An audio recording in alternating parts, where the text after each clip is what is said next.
Everybody, we must be one. Everybody, welcome everybody to the Hughes Roundtable, and I'm Michael Hughes. I'm Michaela Hughes. And I'm Nina Hughes.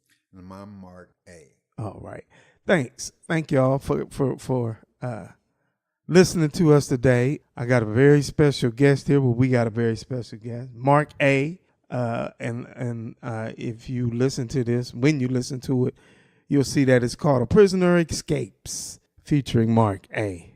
You know, and when you do listen to us, we're now on YouTube, and you can hear that on YouTube. Hear us on YouTube.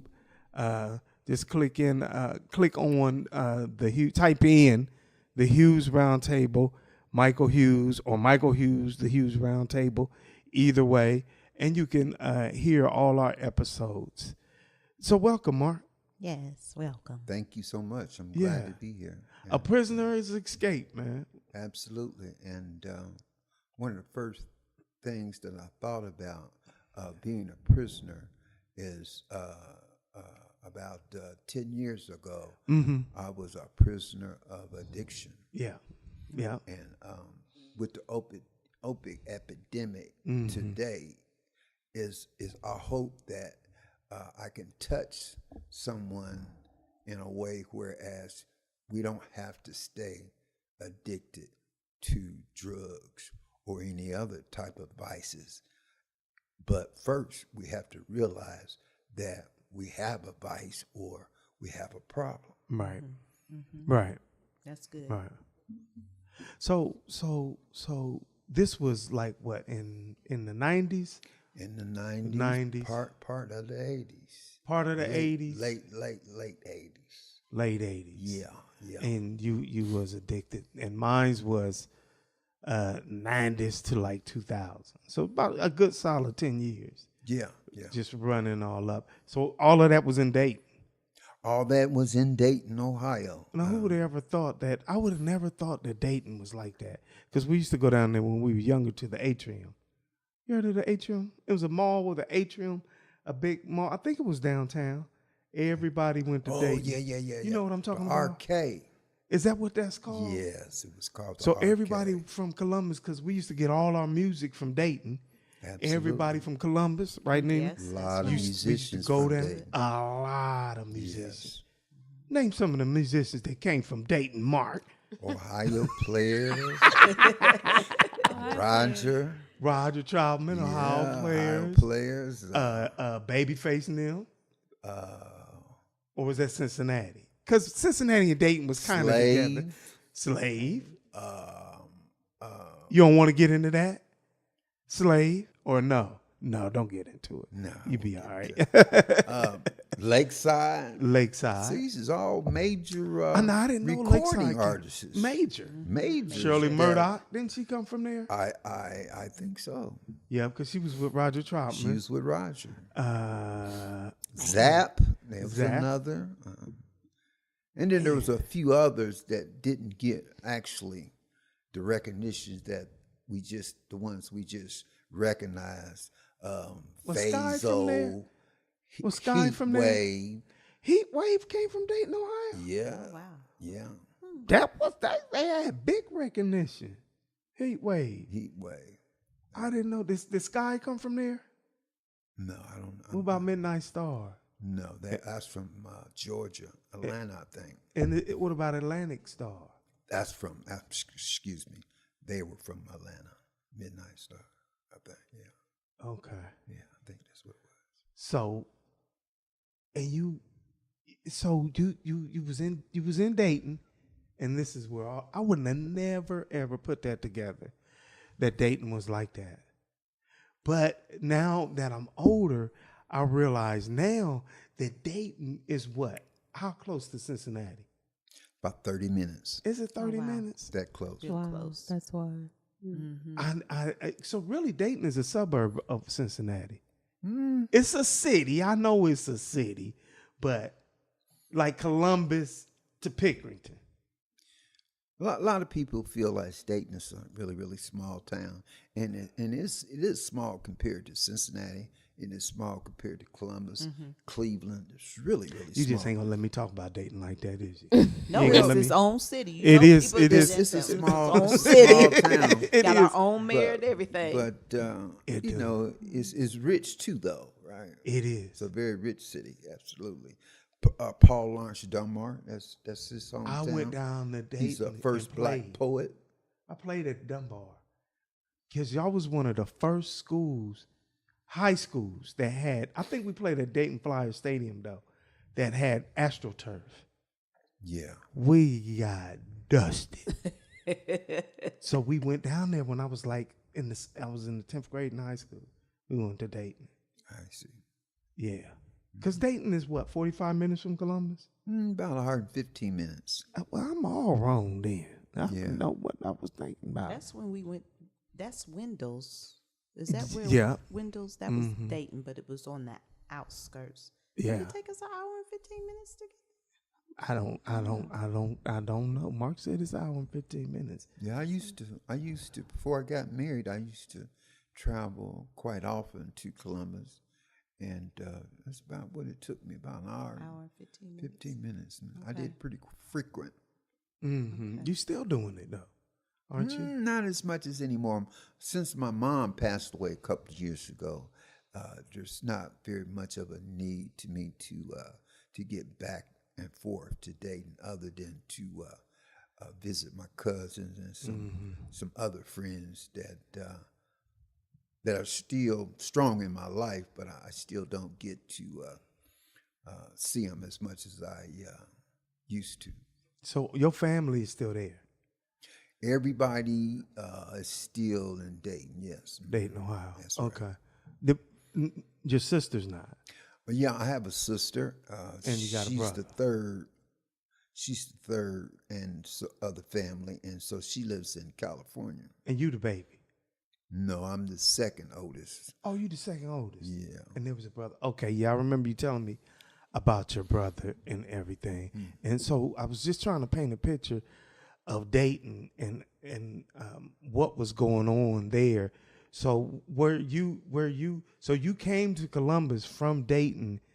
Was that one of the reasons why you came to Columbus, to just get away from Dayton? The reason why I came to Columbus was that I met my wife. Oh, okay, you mentioned I met my wife in Cincinnati, and we started dating, and from there it was, back and forth until we was able to get together and get married. Mm-hmm. And you've been married how long now?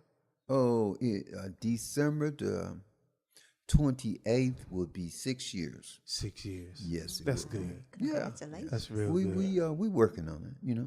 Yeah. Marriage is work, and you have your ups and your downs, but you just kind of like stay focused that we gonna be all right, and we have to go through our ups and downs, right?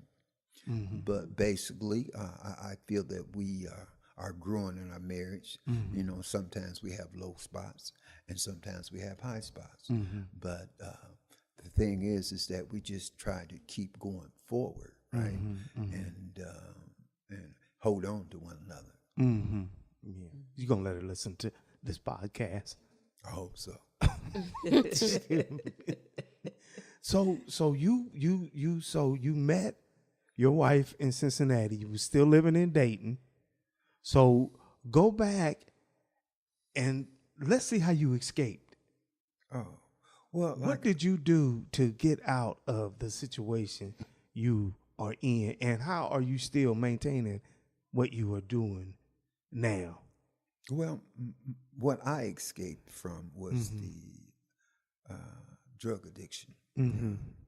It was a very, very strong part of my life. Everything that I had, it took. And it took me years to figure out, first of all, that I had a problem. Then it took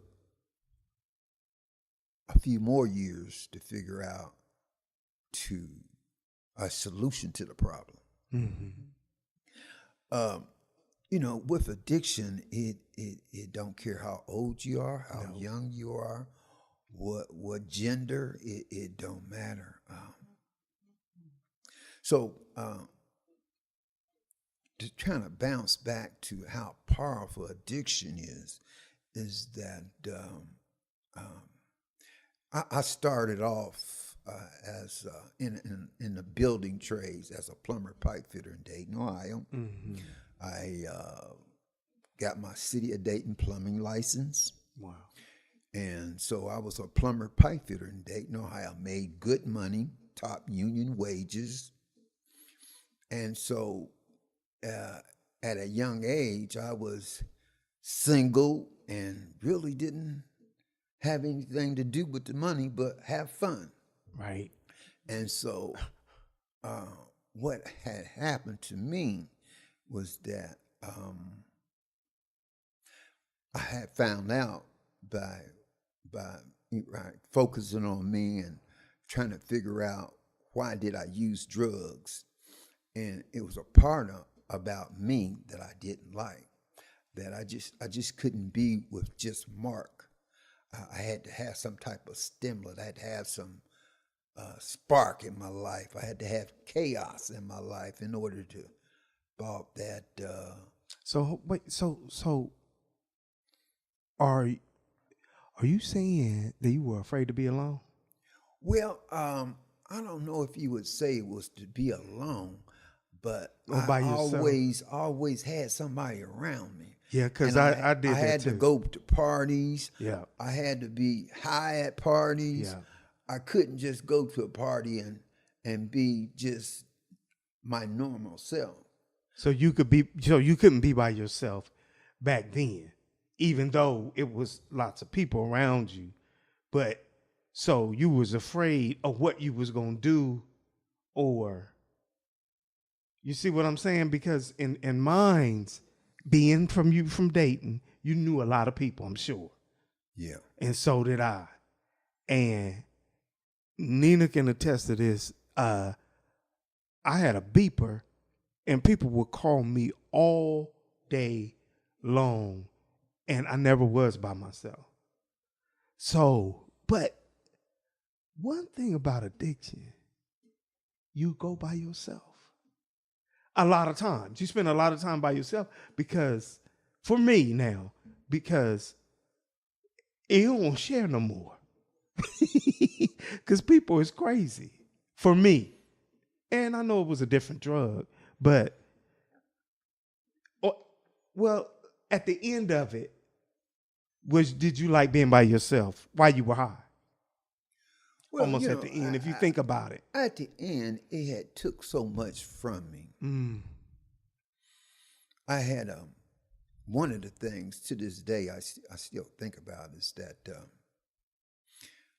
I was in my addiction, and General Motors truck and bus, they made Verado in Dayton, Ohio, at truck and bus plant, and I got a job interview for maintenance, plumber, pipe fitter maintenance down there, and back in that day, I guess it was early '90s. Those, and maybe the mid '90s, those guys was making like they worked a lot, 6-7 days a week, 10, 12 hours a day. They was making like six figures back in the '90s. So I had a job interview, and I had been waiting for this job interview. And I had went out and used one day, and the next day they called me for a job interview. Man. Okay, my urine dirty, Oh. right?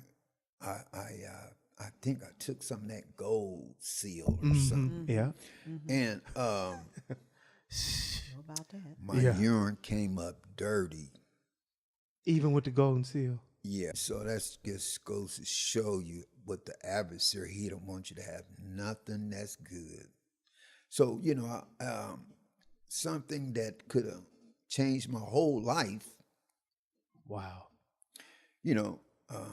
I lost it. I didn't even give it a chance to continue it. I know in the interview they said, "Well, we seen your resume, and we were really interested in hiring you." But how did they? In the interview, they test you right there. That's kind of unusual, Well, isn't they it? test me after the interview. Oh, they tested the you after the interview. interview. That's still unusual, though. After the interview, it was time to go to the restroom. Wow. Yeah, and Oh, they wasn't playing. well, They was General ready to Motors hire is zero tolerance. A lot of companies are zero tolerance. If you have any type of drug issues, they don't want to have anything to do with you because down the road it creates too much problems. For health issues. I mean, but they must have was gonna hire you. But I had hundreds of jobs. That has never happened. I was just curious. yeah, but yeah. you- Guys that make six figures. But you probably wouldn't have kept the job, no how. Well, I got another story. This is the other story. This is the other story. Now, that's one job that Right. my addiction took from me. I had another job at Delco Products. That was a part of General Motors. And same thing. I was going to be a plumber, but this time I got through the drug test. Now you were still using, but you still But I got was through. still using. So you whatever you used to get it clear. I think I was kind of like using off and on. Oh, I see. And it just happened to happen this time that I wasn't using. Oh, okay. So I was able to get a handle of the situation, Okay. take the urine test, and passed it. Okay. My first week work, you had to work the week in whole. And then the next following week, you got paid. Went out and used. Called, I think we got paid that Friday. That Saturday, I didn't show up, didn't call. I think Sunday I came to work, and then Monday they let me go because I wasn't in the union or anything Oh, like that. yeah. So You they hadn't got could pretty much do whatever they wanted to do. So that really knocked sparks out of me. That's two jobs that pay great money that I let the adversary slip into my life and making a bad choice. So that's why you had to be really, really careful, when you're out here to try to work towards God versus working away from God. Right. So, but how you feel about talking about the back, looking in the back, saying how and what happened? How does that make you feel about telling it right now? Now that we sitting over here, you triumphant, you looking real nice. You got your fedora. What you call that, Nina? Fedora shirt, because the Saints is on right now. So, what is that? I don't know what it is. You know Just what a the white Fleur shirt. de lis. Fleur de lis. It's So nice you got, shirt. so you Same. sitting right here. It is a very nice shirt. That's What's nice funny, shirt. McKellum? For the least. So look at here. What I'm saying to you is how you feel about does it bother you to look into the past now that you're sitting where you're sitting at in the future? And does it bother you once you leave this table and you go and you driving home? Will it bother you? No, Because we want to know why it's so hard to tell what you have overcame and you sitting right here in your right mind. Yeah, we got all kinds of I got bad sinuses from what I did. Bad. I can't smell nothing. I can't even work alone. Why is it we cannot say what we have triumphed over? well, today I can actually say, you're never cured, what I mean? You just it's that admission, whereas, it's to the side. Now, if I was to go back out and use tonight everything that I have worked for, you kind of picked up where you left off at. I understand that. I realize that. I have a lot of things going on today that I didn't have then. I have a wife. I have two children to support and try to guide in the right direction. I today is I got a lot more to lose. Where before it was just me. So, but see, then again, being just with me, I still put a lot of stress on my mother. She was always used to share with me that, Mark, I'm always afraid I'm gonna look at the news and you're gonna be on there and somewhere killed or shot, and and along this journey, I did get shot behind drugs, and I was able to survive that. It's not so much of the war stories that is important. The important part is that today I just don't have a reason to go back out and use drugs anymore. So you find we're talking about it now. Yeah, I could talk about it, and I don't have that desire that beast used to drive. What you call it? A beast. Yes, he was a beast. And you wasn't even in fentanyl wasn't even out back then, was it? It was just straight pure. And thank God that fentanyl wasn't out, because I was so my addiction was so bad that I probably would have been a part of that also. And it's killing people today. Yeah, fentanyl. Yeah, it's killing people today. Yeah, and that's why the state is so involved with it, that it's not only wrecking black people's lives, it's wrecking white people's lives. Anybody that comes in around it'll wreck your life.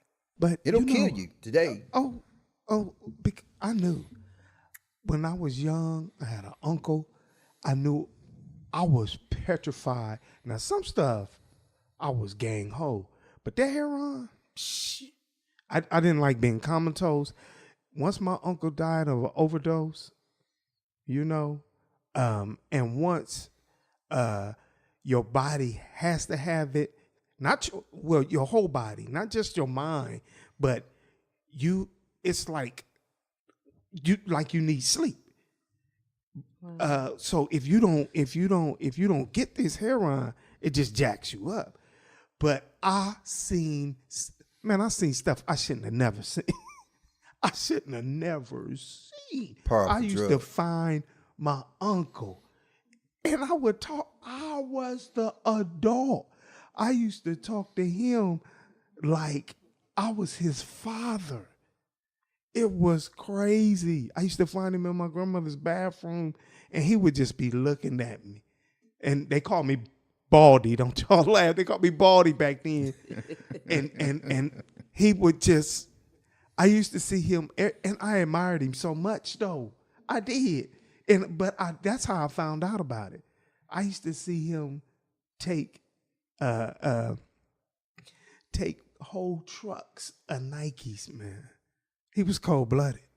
He would take whole trucks of Nikes, leave them empty. I don't even know if he worked, but he stayed high until eventually, And of course, he was in and out of jail, but he was sold out to heroin, basically. But I seen it firsthand, and I didn't want no parts. As a matter of fact, I didn't want no depressing drug. I didn't like weed. I didn't like heroin. I never even tried that. Any of that in the line of that family. I was always about speed. Whatever kept me up, that was me.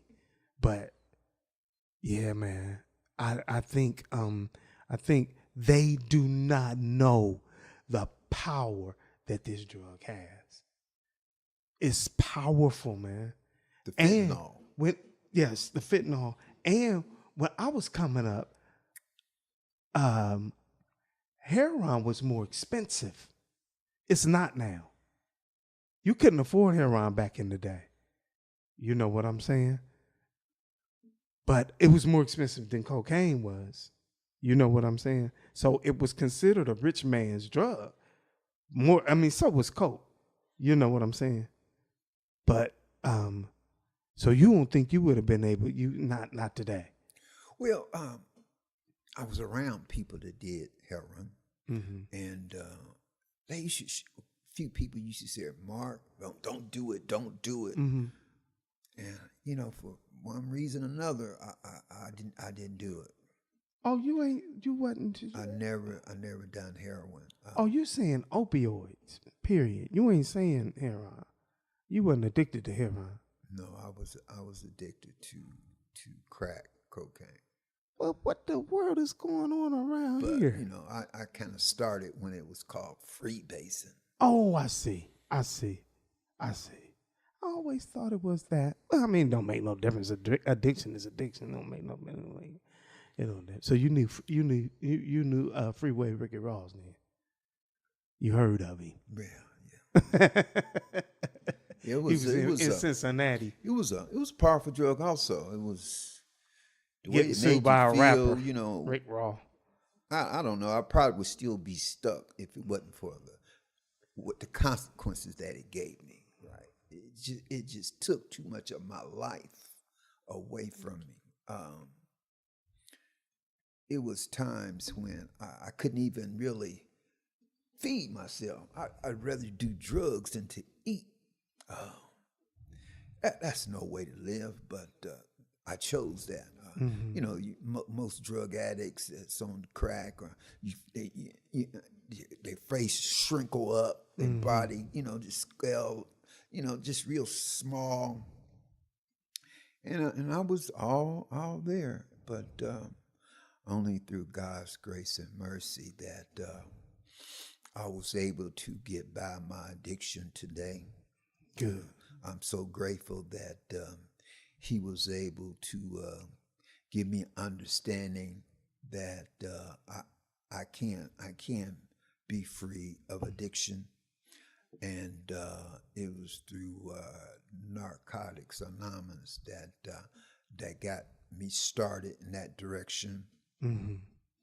I went through a recovery house in Dayton, Ohio called the Hope Street Miracle Center, which I stayed about 18 months and never looked back. Good. Good. Wonderful. I just wanted to share with some people that maybe crack or opiate might not be your addiction. Right. But there's other addictions also that Right. people have, shopping addictions, and Christmas is coming up, and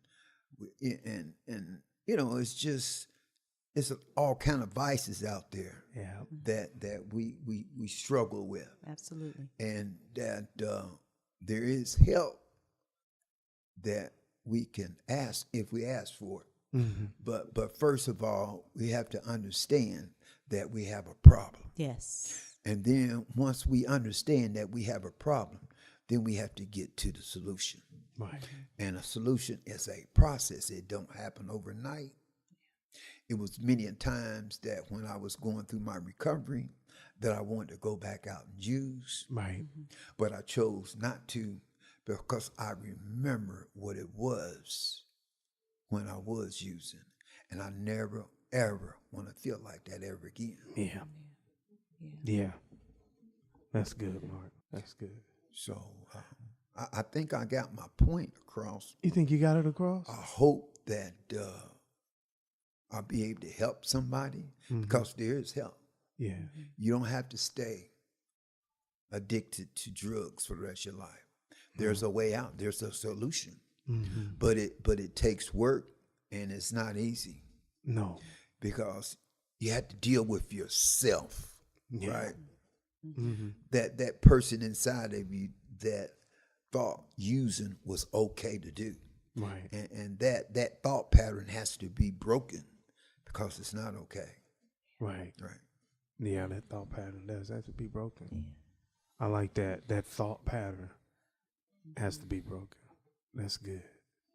So you don't want to tell them nothing else, huh? Well, today, I trust in the Lord Jesus Christ, Mm-hmm.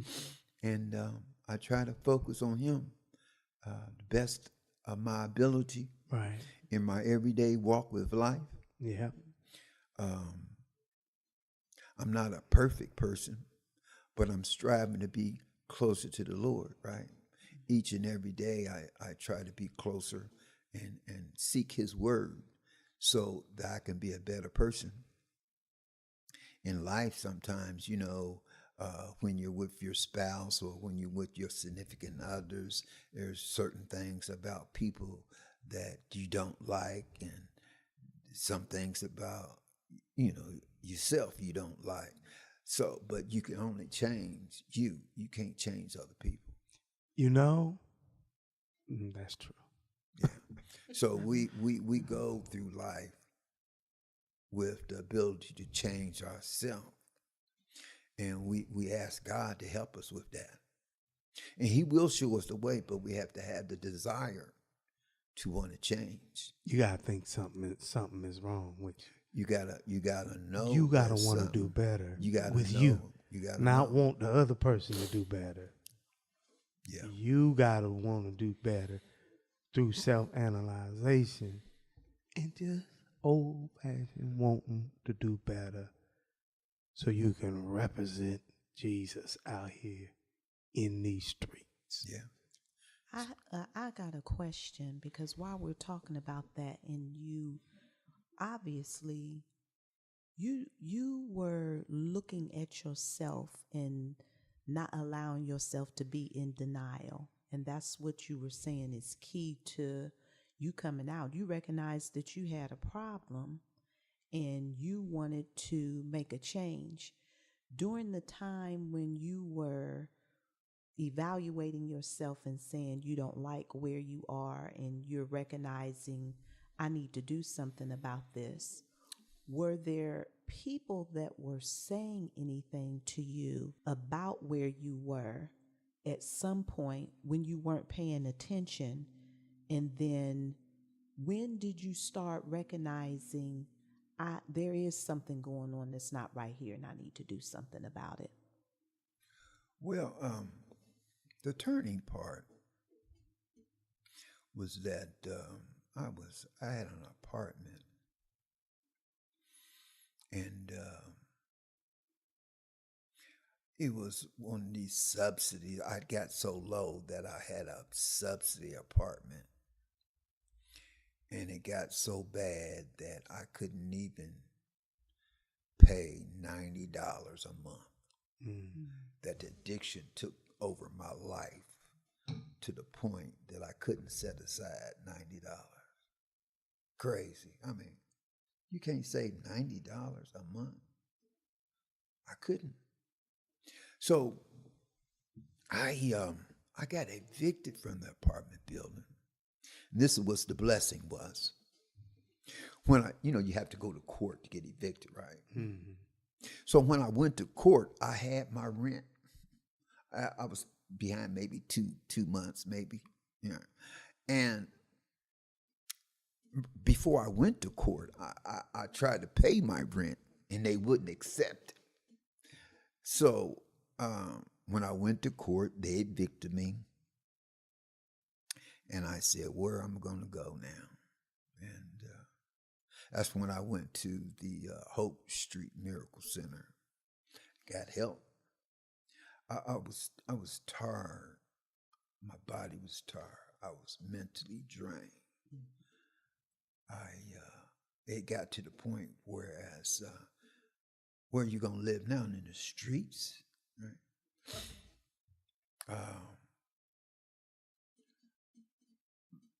There's some people you can die in addiction. Yes. Absolutely. So, and you didn't want to go I didn't want to die in addiction. to your mother, your family member. You didn't want to put none of that on you. My mom was getting older. Mm-hmm. I had been in addiction so long. Mm-hmm. I didn't want her to go to her grave knowing that her son was an addict. So I was able to get in a few years before my mother passed away. Yeah, you were. That she knew that her son no longer had a drug problem. Wonderful. That's good, Mark. Wonderful. Wonderful. That's good stuff, man. Well, you almost had me tearing up, boy, right there. I was finna go there. Yeah. Because I really, really want to, I just want people to tell it. Tell it. Let people know you free now. It's very important. It is so important to me to let people know that you free now and the enemy don't got you. And now you can be the best Mark ever. You will never be stopped, ever. If that addiction didn't kill you, if it didn't take you out, look how low you went. Look how now me and you come together. Every morning we come together. Every morning. And we hit the word, it's a beautiful thing now. Because we free now. That's right. We free. Because there comes a point in time where you don't want to do it no more, but you can't get out of it. Yeah. It's beautiful now. Yeah. It's beautiful now. But back then. I know a fella that did 30 years clean. Might have been 30. Might have been 25 years clean. And he went out. He couldn't get back sober. And they found him dead in an alley. And usually when you die in someone's else's home or apartment building, that you can be charged if it's in your home, right? So they put his body out in an alley. Oh. And there's a lot of cases like that happen. But thank God that didn't happen to me.